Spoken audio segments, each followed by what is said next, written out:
बिस्मिल्लाहिर्रहमानिर्रहीम। अस्सलाम वालेकुम। हम दी एजुकेटर्स बारादरी कैंपस गुजरात के कमरा जमात तरजय 2 में हैं। मैं आपकी मौलमा रेहाना याकूब।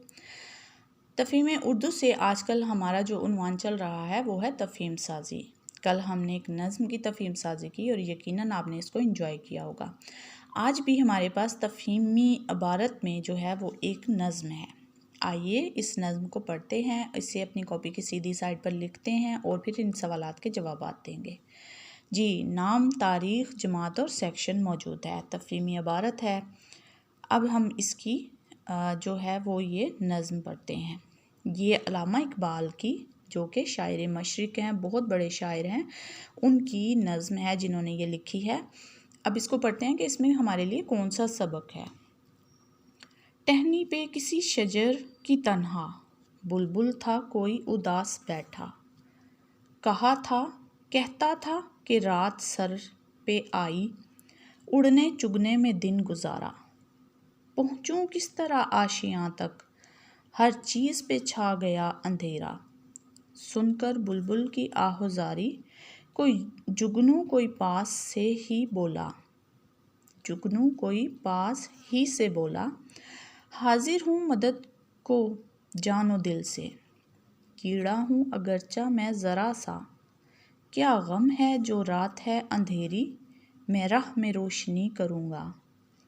अल्लाह ने दी है मुझको मशल, चमका के मुझे दिया बनाया। हैं लोग वही जहाँ में अच्छे, आते हैं जो काम दूसरों के। जी बेटा, ये अल्लामा इकबाल की बहुत मज़े की एक नज़्म है जो कि बुलबुल और जुगनू पर है। बुलबुल जो है वो सारा दिन जो है वो दाना दुनका चुगने में मसरूफ़ रहा और उसने जब रात हुई तो अपने घर की तरफ कोई तवज्जो नहीं की। जब अंधेरा हो गया तो उसे एहसास हुआ कि उसे घर जाना चाहिए था और वो परेशान हो गया कि अब मैं कैसे घर जाऊंगा। पास ही कोई जुगनू आपको पता है कि एक छोटा सा कीड़ा है जिसकी दुम में रोशनी होती है। अल्लाह ताला ने उसे रोशनी अता की है। पास से ही एक जुगनू बोला कि मेरे दोस्त परेशान ना हो, मैं रास्ते में रोशनी करता हूँ तो आप अपने घर तक पहुँच जाओ। मैं छोटा सा कीड़ा हूँ लेकिन फिर भी आपकी मदद करूँगा। अल्लाह ताला ने मुझको मशल दी है यानी रोशनी दी है और छोटा सा दिया बनाया है। और साथ में उसने ये भी कहा कि हैं लोग वही जहाँ में अच्छे, आते हैं जो काम दूसरों के, यानी वो लोग बहुत अच्छे हैं जो दूसरों के काम आते हैं और मुझे आपके काम आके खुशी मिलेगी। जी बेटा, अब यहाँ इसके सवालात देखते हैं। ख़त कशीद अल्फाज के मुतज़ाद लिखें। मुतज़ाद यानी उलट लिखना। उदास का मतलब उलट होता है खुश होना। उदास खुश। रात दिन। अंधेरा उजाला। गम खुशी। ये वो लफ्ज़ हैं जिनके आपने यहाँ पर मुतज़ाद लिखने हैं। टहनी पे कौन उदास बैठा था? कीड़ा? नहीं, बुलबुल उदास बैठा था। टहनी पे बुलबुल जो है वो अकेला उदास बैठा था। ये देखिए इसका जवाब यहाँ मौजूद है। गौर से पढ़ना है फिर आपको इन सवालात की समझ आएगी। शजर तन्हा हाज़र के मुतरादफ़ लिखें। मुतरादफ़ अल्फाज वो होते हैं जो मिलते जुलते लफ्ज़ होते हैं। शजर कहते हैं दरख्त को, तन्हा अकेला, हाज़र होना मौजूद होना। ठीक है, ये वो अल्फाज हैं जिनके आपने यहाँ पे मुतरादफ़ यानी मिलते जुलते। शजर का मतलब है दरख्त, तन्हा अकेला, हाज़र मौजूद होना। इनके ये इधर आपने मुतरादफ़ लिखने हैं। बुलबुल की मदद किसने की? आपने की थी या मैंने की थी? जी, हम दोनों ने नहीं की।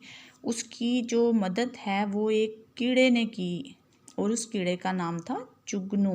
जुगनू कोई पास से बोला था ना कि मैं हाज़िर हूँ जानो दिल से। तो बुलबुल की मदद किसने की? जुगनू ने की। आपने इस नज़्म से क्या सबक सीखा? अब मुझे जो बात समझ आई है वो मुझे तो इस शेर में ये बात समझ आई है कि हमें दूसरों के काम आना चाहिए और दूसरों के काम आना बहुत अच्छी बात है। यकीनन आपने इस वर्कशीट को भी इंजॉय किया है और ध्यान से मज़े से आपने इसको हल भी करना है।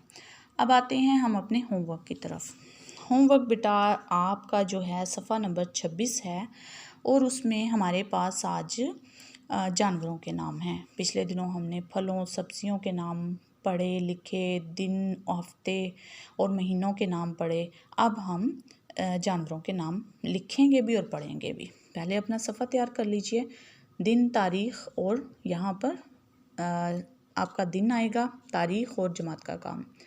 पहला लफ्ज़ है हाथी, भालू, चीता, लोमड़ी, मोर, शेर, बकरी। इनमें से बहुत से जानवर घरों में रहते हैं और कुछ जानवर जो हैं वो जंगल में होते हैं। रीछ जंगल का जानवर है, गीदड़ ये भी जंगल में है, ऊंट हमारे इर्द गिर्द रह सकता है, गाय भी हमारे पास होती है, गधा भी रह सकता है जिस पे हम सामान लाद कर एक जगह से दूसरी जगह जाते हैं। बंदर दरख्तों पर होता है और ये जंगलात में ही होते हैं।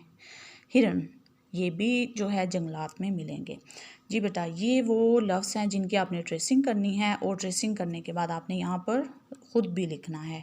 ये काम आपका अच्छा और साफ़ सुथरा होना चाहिए। आज का बस अब इतना ही काम है। इंशाल्लाह आपसे फिर बात होगी। तब तक के लिए आप टीचर रेहाना याकूब को इजाज़त दीजिए। अल्लाह हाफिज़।